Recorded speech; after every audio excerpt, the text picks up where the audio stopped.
Today I'm making the #1 trending cocktail from Google from 2025, and I'm guessing you've probably never heard of it. This one is called the Broken Plain.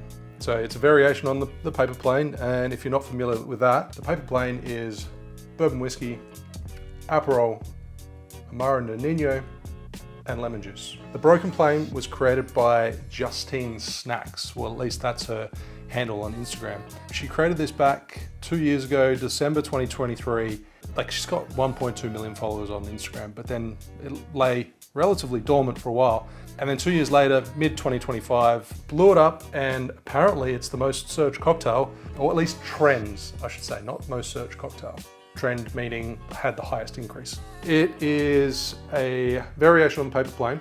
The paper plane is a bourbon cocktail. We're taking out the bourbon and changing it for gin.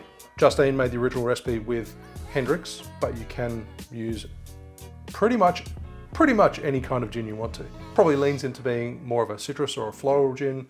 Savory would probably work less so, but most gins will work in this drink. Then next, we're removing the aperitivo, the Aperol, which is grapefruity, bitter, bittersweet, and then changing that to St Germain elderflower liqueur. Now it's floral, but it's got a little bit of tartness to it, or acidity, I should say. It's got some citric acid in there. So you could use something like Italicus, which is a Rosolio de Bergamotto, which is a citrusy and floral liqueur, relatively light. You could substitute that. Again, it's going to make a different cocktail, but that would work really well. Or you could change out the floral liqueur and put something like a peach liqueur in it. Just keep in mind that you may need to adjust your ratios slightly. Then next we've got the Amaro Nonino.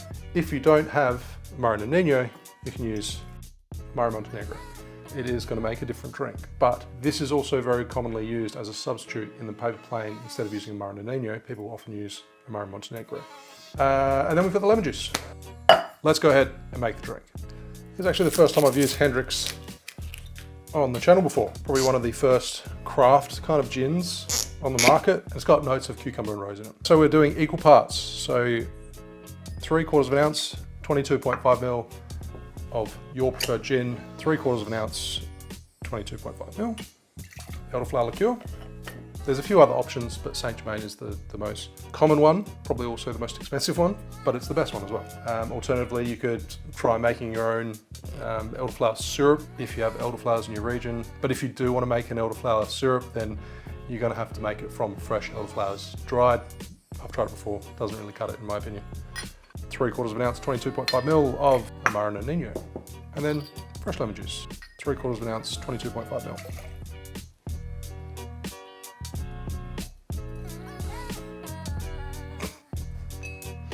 Maybe not.